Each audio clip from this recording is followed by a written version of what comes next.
Hello my dear students, I am BPM sir. मैं Geeta science inter महाविद्यालय हजारीबाग का chemistry teacher हूं।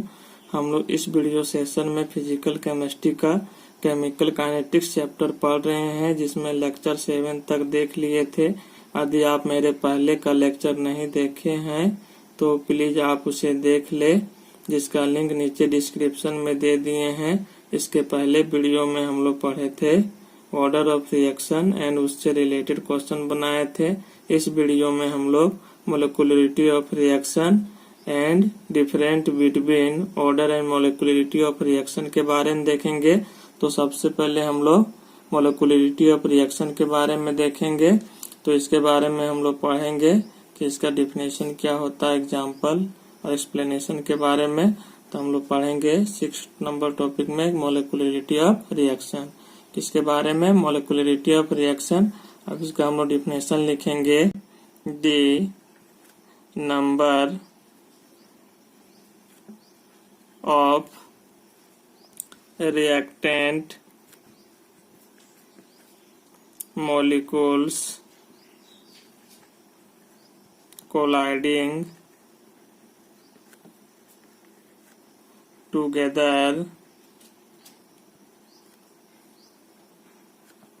in an elementary reaction forming the product is called molicularity of the reaction। तो इसमें जो आपका बोल रहा है कि the number of reactant molecule colliding together in elementary reaction forming the product is called molecularity of reaction.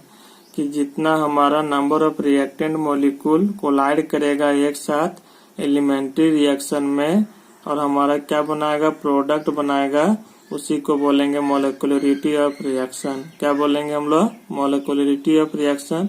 तो हम लोग बोल सकते हैं इसमें कि जितना एलिमेंट्री रिएक्शन में जितना नंबर ऑफ रिएक्टेंट मॉलिक्यूल हमारा क्या करेगा, कोलाइड करेगा एक साथ, और कोलाइड करने के बाद जो हमारा प्रोडक्ट बनाएगा वही हमारा कहलाएगा मोलिकुलरिटी ऑफ रिएक्शन।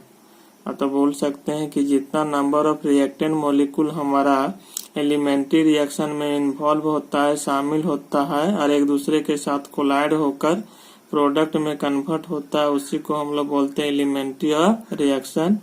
इसमें हम लोग वही बोला गया है कि the number of reactant molecule colliding together in an elementary reaction forming the product is called molecularity of reaction. कि जितना नंबर ऑफ रिएक्टेंट मॉलिक्यूल हमारा एक साथ कोलाइड करेगा एलिमेंट्री रिएक्शन में और प्रोडक्ट में कन्वर्ट होता है, उसी को बोलते हैं हम लोग मोलिकुलरिटी ऑफ रिएक्शन। तो सिंपली हम लोग बोल सकते हैं मोलिकुलरिटी ऑफ रिएक्शन कि एलिमेंट्री रिएक्शन में जितना नंबर ऑफ रिएक्टेंट मॉलिक्यूल हमारा इन्वॉल्व होगा कोलाइडिंग करने के साथ साथ हमारा एक साथ कोलाइड करने में और वो हमारा प्रोडक्ट में कन्वर्ट हो जाता है, वही चीज कहलाता है मोलिकुलरिटी ऑफ रिएक्शन। क्या कहलाता है, मोलिकुलरिटी ऑफ रिएक्शन। इसके हम लोग नीचे लिख सकते हैं कि दी मोलिकुलरिटी ऑफ ये reaction is always a natural numbers भेज 1, 2 और 3। ये आपका होता है बोला कि molecularity of a reaction is always natural numbers भेज 1, 2 और 3। कि जो मोलिकुलरिटी ऑफ रिएक्शन जो होता है हमेशा नेचुरल नंबर होता है और क्या होता है 1, 2 और 3। वो फ्रैक्शनल में नहीं होता है, नेगेटिव में नहीं होता है, जीरो भी नहीं होता है। तो इसमें मोलिकुलरिटी ऑफ रिएक्शन क्या होता है 1, 2 और 3। कि मैक्सिमम कहाँ तक होता है, 3 तक होता है। वही बोला कि the molecularity of a reaction is always a natural numbers बीच 1, 2 और 3। ये हमेशा नेचुरल नंबर होता है, जो क्या होता है 1, 2 और 3 होता है, उससे ज्यादा नहीं होता है। आगे इसमें हम लोग देखेंगे कि the molecularity of a reaction is rarely more than 3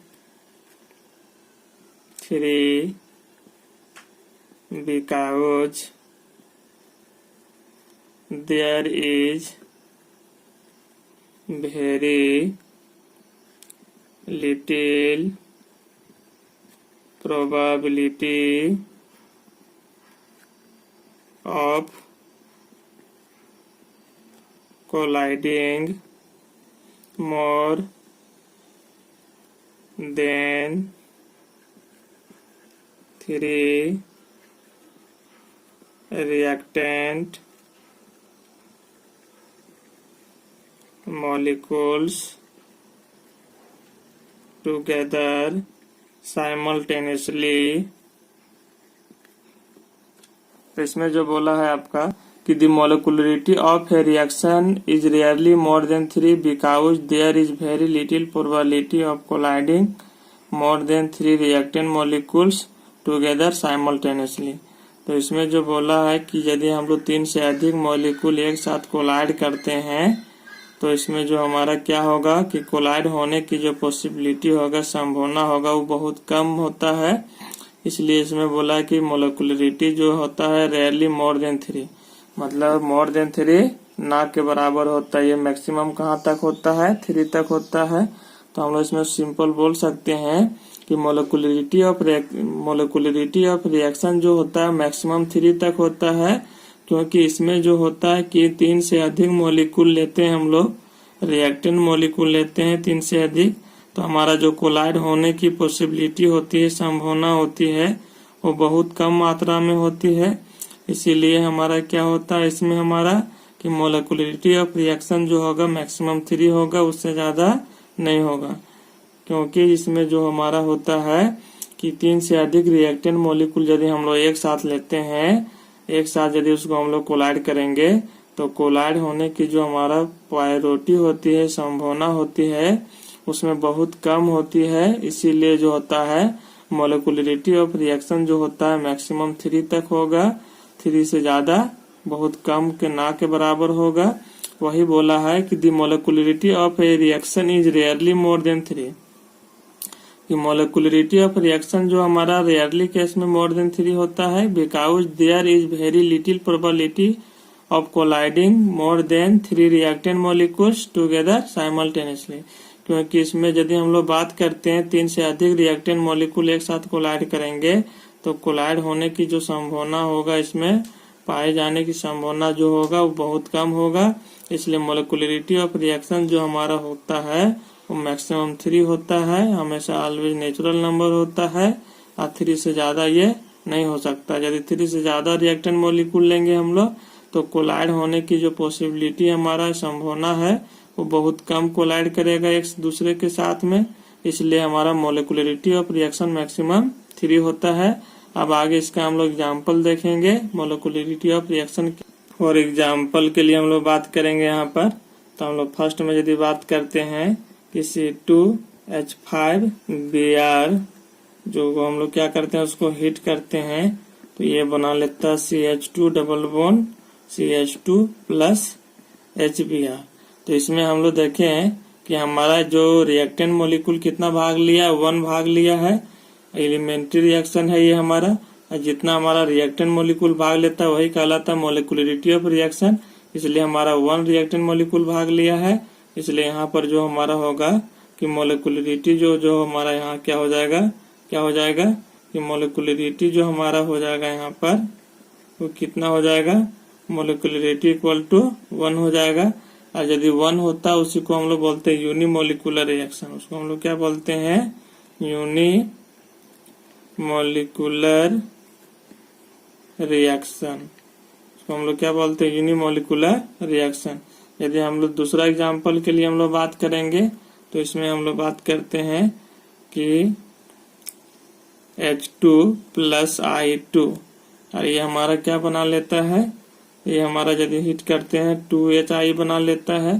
तो इसमें जो हमारा कितना रिएक्टेंट मॉलिक्यूल भाग लिया है, एक और एक दो, तो मॉलिक्यूलरिटी ऑफ रिएक्शन यहाँ पर हमारा क्या हो जाएगा, मॉलिक्यूलरिटी इक्वल टू जो हो जाएगा हमारा 2 हो जाएगा, क्योंकि यहाँ 2 रिएक्टेंट मॉलिक्यूल भाग लिया है, इसलिए हम लिख सकते हैं यहाँ पर कि मॉलिक्यूलरिटी इक्वल टू जो हो जाएगा ये 2 हो जाएगा।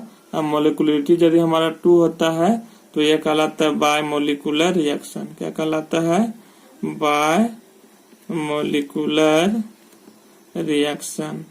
क्या कहलाता है ये, बाय मॉलिक्यूलर रिएक्शन। अब हम लोग नेक्स्ट एग्जांपल देखते हैं। थर्ड नंबर के हम लोग बात करेंगे यहाँ पर कि 2NO प्लस O2 यदि हम लोग लेते हैं और यदि इसको हम लोग हीट करते हैं तो बना लेता है 2NO2। ये हमारा कितना रिएक्टेंट, इसमें 2 इसमें 1 है, तो 3 रिएक्टेंट मॉलिक्यूल हमारा भाग लिया, जब हीट करते हैं 2NO2 बना लेता है। इसलिए हमारा यहाँ जो मॉलिक्यूलरिटी जो हो जाएगा, मॉलिक्यूलरिटी इक्वल टू जो हो जाएगा वो कितना हो जाएगा, 3। और 3 होता है उसको हम लोग बोलते हैं, यदि 3 रिएक्टेंट मॉलिक्यूल भाग लिया है तो उसको बोलते हैं टर मॉलिक्यूलर रिएक्शन। क्या बोला जाता है, टर मॉलिक्यूलर रिएक्शन बोलते हैं उसको। तो इस तरह से हमारा एग्जाम्पल था इसके लिए, मॉलिक्यूलरिटी ऑफ रिएक्शन के लिए। अब इसका हम लोग एक्सप्लेनेशन के बारे में बात करेंगे आगे। अब हम लोग देखेंगे कि मॉलिक्यूलरिटी ऑफ रिएक्शन जो है वो कॉम्प्लेक्स रिएक्शन में किस तरह से इफेक्ट करेगा और कौन सा स्टेप में हमारा मॉलिक्यूलरिटी डिपेंड करेगा, कि स्लो स्टेप में डिपेंड करेगा कि फास्ट स्टेप में फॉर कॉम्प्लेक्स रिएक्शन के लिए। तो हम लोग लिखेंगे यहाँ पर कि molecularity has little importance for a complex reaction because its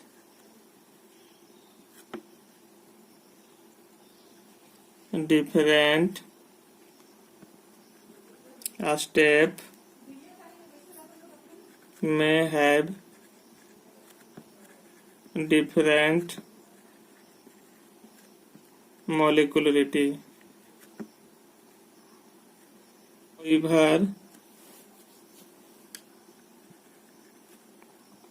molecularity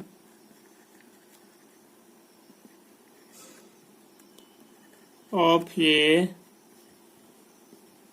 complex reaction may be defined in its rate determining step. Molecularity has little importance for a complex reaction. कि मॉलिक्यूलरिटी जो हमारा बहुत कम इम्पोर्टेंट है किसके लिए, complex reaction के लिए, because क्योंकि इट्स डिफरेंट स्टेप में है डिफरेंट मॉलिक्यूलरिटी। इसमें हमारा जो डिफरेंट स्टेप होगा उसके लिए मॉलिक्यूलरिटी अलग अलग होता है। However the molecularity of a complex reaction may be define in its rate determining step. और इसको हम लोग जो डिफाइन करते हैं किसमें, रेट डिटरमाइनिंग स्टेप। तो इसमें जो बोला गया है कि मॉलिक्यूलरिटी ऑफ रिएक्शन जो है हमारा कॉम्प्लेक्स रिएक्शन के लिए बहुत कम इम्पोर्टेंस है, लिटिल इम्पोर्टेंस है। और ये जो हमारा कॉम्प्लेक्स रिएक्शन में जो हमारा अलग अलग स्टेप होता है, बहुत सारा स्टेप होता है, उसके लिए मॉलिक्यूलरिटी अलग अलग होगा। लेकिन मेन रूप से इसमें जो मुख्य रूप से जो हमारा इसमें जो मॉलिक्यूलरिटी डिपेंड करेगा वो रेट डिटरमाइनिंग स्टेप में डिपेंड करेगा। तो मॉलिक्यूलरिटी ऑफ कॉम्प्लेक्स रिएक्शन जो हम लोग डिफाइन करते हैं, कॉम्प्लेक्स रिएक्शन में जो डिफाइन करते हैं वो रेट डिटरमाइनिंग स्टेप की सहायता से डिफाइन करते हैं, जिसको हम लोग बोलते हैं स्लोवेस्ट स्टेप, उसी को बोलते हैं रेट डिटरमाइनिंग स्टेप। और हमारा जो कॉम्प्लेक्स रिएक्शन के लिए मॉलिक्यूलरिटी जो बहुत कम इम्पोर्टेंस होता है, और कॉम्प्लेक्स रिएक्शन में जो मॉलिक्यूलरिटी हम लोग निकालते हैं वो रेट डिटरमाइनिंग स्टेप से निकालते हैं। वैसा स्टेप जो हमारा रिएक्शन में क्या होता है, स्लो स्टेप होता है, उसी को बोलते हैं रेट डिटरमाइनिंग स्टेप। तो इसमें ओवरऑल हम लोग बोल सकते हैं कि कॉम्प्लेक्स रिएक्शन में जो मोलिकुलरिटी जो हम लोग निकालेंगे, कैलकुलेट करेंगे, वो किस स्टेप से करते हैं, स्लो स्टेप, और जिसको हम लोग बोलते हैं रेट डिटरमाइनिंग स्टेप। और जो हमारा कॉम्प्लेक्स रिएक्शन में जो मोलिकुलरिटी डिपेंड करेगा ओनली स्लोवेस्ट स्टेप में, जिसको बोला जाता है रेट डिटरमाइनिंग स्टेप में, ना कि फास्ट स्टेप में। वही बोला गया यहाँ पर कि मोलिकुलरिटी है little importance for a complex reaction because it's different step में है डिफरेंट मोलिकुलरिटी, कि अलग अलग स्टेप की अलग अलग मोलिकुलरिटी होगा। However, the molecularity of a complex reaction may be defined in its rate determining step। और जो इसको हम लोग डिफाइन करते हैं किसमें, रेट डिटरमाइनिंग स्टेप से डिफाइन किया जाता है। अब इसको हम लोग एग्जाम्पल लेके क्लियर करते हैं। कॉम्प्लेक्स रिएक्शन का आगे हम लोग एग्जाम्पल लेते हैं और उससे हम लोग एक्सप्लेन करेंगे कि मोलिकुलरिटी किस तरह से हमारा रेट डिटरमाइनिंग स्टेप में इन्वॉल्व होता है और डिपेंड करता है उसमें। फॉर एग्जाम्पल के लिए हम लोग इसमें बात करेंगे तो कॉम्प्लेक्स रिएक्शन क्या लेंगे, हम लोग एग्जाम्पल लेंगे।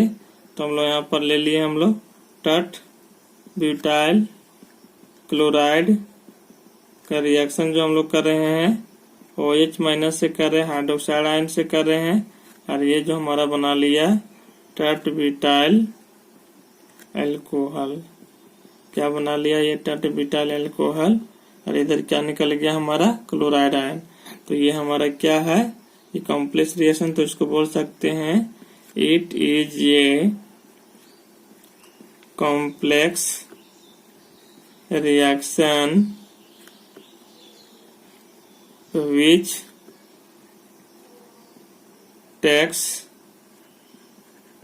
Place in 2 steps. तो इसमें जो बोला गया है कि ये हम लोग कॉम्प्लेक्स रिएक्शन के लिए it is a complex reaction which takes place in 2 step. और कितना स्टेप में होता है, 2 स्टेप में होता है हमारा कौन सा कॉम्प्लेक्स रिएक्शन। तो आगे देखेंगे इसका हम लोग मैकेनिज्म की 2 स्टेप में जो होता है सो। या स्टेप 1 का पहले हम लोग बात करेंगे। या स्टेप 1 में जो होता है ये CCl बॉन्ड जो होता है हमारा यहाँ पर, ये क्या हो जाता है, ये बॉन्ड हमारा ये टूटेगा। तो इस तरह से ये हमारा क्या होगा, टूटेगा इस तरह से। तो ये जो हमारा जो रिएक्शन होता है वो स्लो होता है। इसको हम लोग बोलते हैं RDS रेट डिटरमाइनिंग स्टेप। और ये हमारा इंटरमीडिएट इस तरह से इन्वॉल्व होता है। कार्बोनियम आयन का फॉर्मेशन यहाँ पर हो गया इस तरह से प्लस, और हमारा क्या मिल गया यहाँ पर, ये क्लोराइड आयन इस तरह से हमारा यहाँ पर मिल जाता है। अब ये जो हमारा इंटरमीडिएट बनाया उसमें जो हमारा हाइड्रोक्साइड आयन जो था उस पर अटैक करेगा। तो हम लोग बात करेंगे कि स्टेप 2 में जो हमारा होता है इसमें, किसमें, स्टेप 2 में। तो ये जो हमारा कार्बोनियम आयन जो हमारा आया है यहाँ पर, इस पर प्लस है, क्या है, प्लस है। और ये हमारा क्या है यहाँ पर, हाइड्रोक्साइड आयन जो यहाँ पर होता है हमारा, तो ये इस पर क्या करेगा, अटैक करेगा। तो ये प्लस है, ये माइनस है, तो एक दूसरे में क्या होता है, न्यूट्रल करता है। इसलिए ये जो रिएक्शन होता है ये आपका फास्ट होता है। ये हमारा क्या बना लेता है, टट ब्यूटाइल एल्कोहल बना लिया यहाँ पर, क्या बना लिया, टट ब्यूटाइल एल्कोहल। तो ये जो यहाँ पर रिएक्शन हमारा जो बनाया ये यहाँ पर, तो टट ब्यूटाइल एल्कोहल स्टेप 2 में बना लिया। तो ये रिएक्शन हम लोग देखे स्लो हुआ, क्या हुआ, स्लो हुआ। और ये रिएक्शन हमारा फास्ट हुआ। तो मोलिकुलरिटी ऑफ रिएक्शन इसमें इन्वॉल्व होगा। तो इसमें हमारा कितना रिएक्टेंट मोलिक्यूल लिया, भाग लिया, 1 लिया है। इसलिए इस रिएक्शन में, कॉम्प्लेक्स रिएक्शन में मोलिकुलरिटी इक्वल टू कितना हो जाएगा, 1, क्योंकि हमारा स्लो स्टेप में कितना भाग लिया, रिएक्टेंट मोलिक्यूल 1 लिया है। इसलिए मोलिकुलरिटी हमारा कितना हो जाएगा, 1 हो जाएगा। क्या कि ये जो हमारा स्लो स्टेप में 1 रिएक्टेंट मोलिक्यूल भाग लिया, इसमें फास्ट स्टेप में डिपेंड नहीं करता है। इसमें हम लोग वही बात लिखेंगे कि इट इज ये complex reaction which takes place in 2 step, only one reactant molecule is involves in the rate determining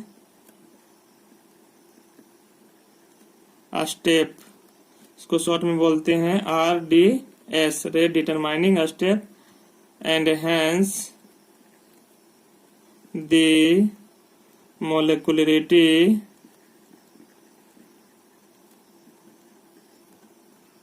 of reaction is 1। कितना होगा 1? It is SN1 reaction. इसको हम लोग SN1 रिएक्शन भी बोलते हैं। तो इसमें बोला कि it is a complex reaction which takes place in 2 step. और ये हमारा कितना स्टेप में हुआ? 2 स्टेप में हुआ। Only 1 reactant molecule involve in the rate determining step. So जो हमारा रेट डिटरमाइनिंग स्टेप में हमारा एक ही रिएक्टेंट मॉलिक्यूल इन्वॉल्व हुआ है। And hence the molecularity of reaction is 1। अब मोलिकुलरिटी ऑफ रिएक्शन हमारा कितना होगा? 1। It is SN1 reaction. और ये हमारा SN1 रिएक्शन भी बोला जाता है। यूनिमोलिकुलर सब्स्टिट्यूशन रिएक्शन न्यूक्लियोफिलिक के लिए बोला जाता है। यूनिमोलिकुलर न्यूक्लियोफिलिक सब्स्टिट्यूशन रिएक्शन नाम है SN1 रिएक्शन। ये हम लोग ऑर्गेनिक केमिस्ट्री में एक्सप्लेन करेंगे। तो इसमें बोला कि it is a complex reaction which takes place in 2 step. और 2 स्टेप में होता है। Only 1 reactant molecule involve in the rate determining step, and hence the molecularity of reaction is 1। It is SN1 reaction. तो इसमें जो बोला गया कि ये जो हमारा कॉम्प्लेक्स रिएक्शन है उसमें हमारा स्लो स्टेप में एक ही रिएक्टेंट मॉलिक्यूल भाग लिया है, इसलिए मोलिकुलरिटी इक्वल टू कितना होगा? 1 होगा। इसमें कितना होगा? 1 होगा। तो इस तरह से हम लोग इसमें देखें कि कॉम्प्लेक्स रिएक्शन में मोलिकुलरिटी ऑफ रिएक्शन किस तरह से हम लोग निकाल सकते हैं और किस तरह से इसमें डिपेंड करता है। अब आगे इसी में हम लोग देखेंगे different between order and molecularity of reaction के बारे में। 7 नंबर में बोला है कि different between order and molecularity of reaction, कि हमारा जो यहाँ बात कर रहे हैं हम लोग कि different between order and molecularity of reaction में। तो हम लोग एक साइड क्या लिए? ऑर्डर ऑफ रिएक्शन, और दूसरा साइड मोलिकुलरिटी ऑफ रिएक्शन हम लोग लिए। तो इसमें पहला पॉइंट हम लोग बात करेंगे दोनों का डिफिनेशन जो पहले हम लोग पढ़ चुके हैं। पहला बोल जो रहा है आपका the algebraic sum of the power of concentration term expressed in the rate law of a chemical reaction is called the order of reaction।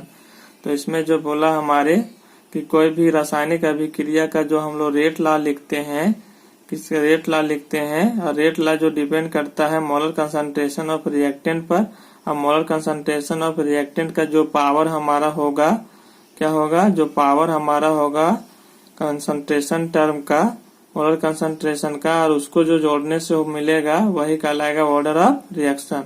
वही बोला कि power of concentration sum of powers of concentration term जो हमारा होगा, जो आएगा हमारा, वही कहलाएगा ऑर्डर ऑफ रिएक्शन। तो सिंपल बोल सकते हैं कि जब हम कोई भी रासायनिक अभिक्रिया का रेट लॉ लिखते हैं, मोलर कंसंट्रेशन ऑफ रिएक्टेंट पर डिपेंड करता है, और वो मोलर कंसंट्रेशन ऑफ रिएक्टेंट जो हमारा पावर होगा वो जितना होगा उसको जोड़ने से जो मिलेगा वही कहलाएगा ऑर्डर ऑफ रिएक्शन।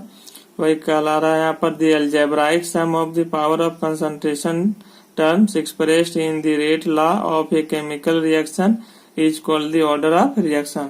उसी को हम लोग बोलते हैं ऑर्डर ऑफ रिएक्शन। अब बात करते हैं मोलिकुलरिटी ऑफ रिएक्शन में कि the number of reactant molecule taking part in an elementary reaction as indicated from its balance chemical equation is called molecularity of the reaction. तो इसमें बोला है कि एलिमेंट्री रिएक्शन में जितना नंबर ऑफ रिएक्टेंट मॉलिक्यूल हमारा इन्वॉल्व करेगा, क्या होगा? इन्वॉल्व करेगा, और केमिकल रिएक्शन को क्या किया जाएगा? बैलेंस किया जाएगा। जितना नंबर ऑफ रिएक्टेंट मॉलिक्यूल में हमारा भाग लेगा वही कहलाएगा मोलिकुलरिटी ऑफ रिएक्शन। क्या कहलाएगा? Molecularity of reaction. तो वही बोला है कि the number of reactant molecule taking part in an elementary reaction as indicated from its balance chemical equation is called molecularity of reaction. कि जो हमारा एलिमेंट्री रिएक्शन में जितना number of reactant molecule balance करने में लिया जाता है वही कहलाता है मोलिकुलरिटी ऑफ रिएक्शन कहते हैं। क्या कहते हैं? Molecularity of reaction. अब हम लोग नेक्स्ट डिफरेंस इसका देखते हैं। हम लोग दूसरा पॉइंट हम लोग बात करेंगे ऑर्डर ऑफ रिएक्शन में। The order of reaction is generally 1, 2 और 3, however it may be 0, negative and even fractional. कि ऑर्डर ऑफ रिएक्शन जो हमारा हमेशा 1, 2 और 3 होता है, और इसमें हमारा 0 भी हो सकता है, नेगेटिव और फ्रैक्शनल भी होता है। तो इस तरह से हम लोग बोल सकते हैं कि ऑर्डर ऑफ रिएक्शन 1, 2 और 3 होगा ही, लेकिन इसमें 0 भी होता है, इवन नेगेटिव भी होता है, और हमारा इवन फ्रैक्शनल भी होता है। मतलब इस तरह से क्या होता है, सभी तरह से 1, 2 और 3, नेगेटिव, 0 और फ्रैक्शनल भी होता है। किसमें? ऑर्डर ऑफ रिएक्शन में। अब बात करेंगे दूसरा पॉइंट हम मोलिकुलरिटी ऑफ रिएक्शन में। The molecularity of reaction is always a natural number which 1, 2 और 3। कि हमेशा इसमें नेचुरल नंबर होता है, 1, 2 और 3 होता है, और मैक्सिमम ये 3 तक ही होता है। क्या? Molecularity of reaction. वही बोला, the molecularity of reaction is always, हमेशा, ये नेचुरल नंबर बीज 1, 2 और 3, ये हमेशा नेचुरल नंबर होता है, इसमें नेगेटिव, 0 और फ्रैक्शनल नहीं होता है। नेक्स्ट पॉइंट मतलब थर्ड का हम लोग बात करते हैं ऑर्डर ऑफ रिएक्शन में। The order of a chemical reaction is determined experimentally, it can not be predicted theoretically. ये हमारा बोला है कि ऑर्डर ऑफ रिएक्शन जो हम लोग डिटरमाइन करते हैं, निकालते हैं, वो एक्सपेरिमेंटली होता है, ना कि इसको हम लोग प्रिडिक्ट कर सकते हैं थ्योरेटिकल के अनुसार से। मतलब थ्योरेटिकली हम लोग ऑर्डर ऑफ रिएक्शन नहीं निकाल सकते हैं, ये हमारा एक्सपेरिमेंटली होता है, एक्सपेरिमेंट के द्वारा निकाला जाता है ऑर्डर ऑफ रिएक्शन। वही बोला है कि the order of a chemical reaction is determined experimentally, it can not be predicted theoretically. कि कोई भी रासायनिक अभिक्रिया का ऑर्डर ऑफ रिएक्शन जो हम लोग निकालते हैं, एक्सपेरिमेंटली रूप से निकालते हैं, ना कि उसको हम लोग थ्योरेटिकली के अनुसार से निकालते हैं, थ्योरी के अनुसार से निकालते हैं। ये हमारा एक्सपेरिमेंटल वैल्यू होता है। ऑर्डर ऑफ रिएक्शन किसी रासायनिक अभिक्रिया का जो होता है वो एक्सपेरिमेंटली वैल्यू होता है। अब हम लोग बात करेंगे थर्ड पॉइंट में मोलिकुलरिटी ऑफ रिएक्शन में। Molecularity of an elementary reaction can be predicted theoretically on the basis of its balance chemical equation. ये जो बोला कि order of molecularity of reaction जो हम लोग बात करेंगे थर्ड पॉइंट में, जो बोला कि मोलिकुलरिटी ऑफ रिएक्शन जो हमारा है यहाँ पर, वो जो आपको निकालते हैं हमारा कैसे प्रिडिक्ट करते हैं थ्योरेटिकली, किसके आधार पर? कि जो हम लोग कोई भी रासायनिक अभिक्रिया को बैलेंस करते हैं, और जितना नंबर ऑफ रिएक्टेंट मॉलिक्यूल हमारा भाग लेगा उसमें बैलेंस करने के बाद वही हमारा कहलाएगा मोलिकुलरिटी ऑफ रिएक्शन। वही बात बोला है, the molecularity of an elementary reaction can be predicted theoretically. कि कोई भी एलिमेंट्री रिएक्शन का जो हम लोग प्रिडिक्ट कर सकते हैं, निकाल सकते हैं थ्योरेटिकली के अनुसार से, on the basis of its balance chemical equation. कि जो उसमें हम लोग बैलेंस केमिकल इक्वेशन करेंगे उसके आधार पर। अब नेक्स्ट पॉइंट में इसका जो बोला हमारा ऑर्डर ऑफ रिएक्शन में, पॉइंट नंबर 4 में, तब बोले the order of a reaction may vary with change in pressure temperature. ये ऑर्डर ऑफ रिएक्शन यदि हमारा वेरी करेगा जब प्रेशर और टेम्परेचर हमारा चेंज करता है किसी रासायनिक अभिक्रिया का, तो हमारा ऑर्डर ऑफ रिएक्शन वेरी करेगा। वही बोला the order of a reaction may vary with change in pressure temperature. क्या चेंज करेगा? Pressure temperature. फोर्थ में इसमें बोला मोलिकुलरिटी ऑफ रिएक्शन में कि the molecularity of a reaction is invariant. कि हमारा जो मोलिकुलरिटी ऑफ रिएक्शन जो होगा टेम्परेचर में, टेम्परेचर प्रेशर में कोई इसमें वेरी नहीं करेगा, इसलिए हम लोग बोलते हैं इनवेरिएंट है। लेकिन हमारा ऑर्डर ऑफ रिएक्शन में डिपेंड करेगा, इसलिए वेरी करता है उसमें। अब मोलिकुलरिटी ऑफ रिएक्शन में हमारा वेरी नहीं करता है। वही बोला है क्या है, ये इनवेरिएंट है। इस तरह से इस वीडियो में हम लोग देखें मोलिकुलरिटी ऑफ रिएक्शन के बारे में, एग्जाम्पल देखें, उसका एक्सप्लेनेशन देखें। हम लोग देखें difference between order and molecularity of reaction के बारे में। इसमें हम लोग देखें 4 डिफरेंस देखे, 2 मार्क्स का क्वेश्चन पूछा जाता है एग्जाम में और इम्पोर्टेंट भी है। हम लोग नेक्स्ट वीडियो में पढ़ेंगे question based on rate law, velocity constant and order of reaction से रिलेटेड फिर क्वेश्चन बनाएंगे। हम लोग क्या बनाएंगे, उससे क्वेश्चन बनाएंगे। यदि आपको इस वीडियो में कुछ भी समझने में कोई दिक्कत है तो कमेंट बॉक्स में जरूर कमेंट करें। यदि आपको कोई भी क्वेश्चन पूछना हो तो कमेंट बॉक्स में जरूर लिखें। और यदि आप मेरे चैनल में न्यू व्यूअर हो तो मेरे चैनल को सब्सक्राइब कर ले, ताकि मैं कोई भी वीडियो अपलोड करे तो आपको सभी नोटिफिकेशन मिलते रहे। इस वीडियो में यहीं तक, थैंक यू।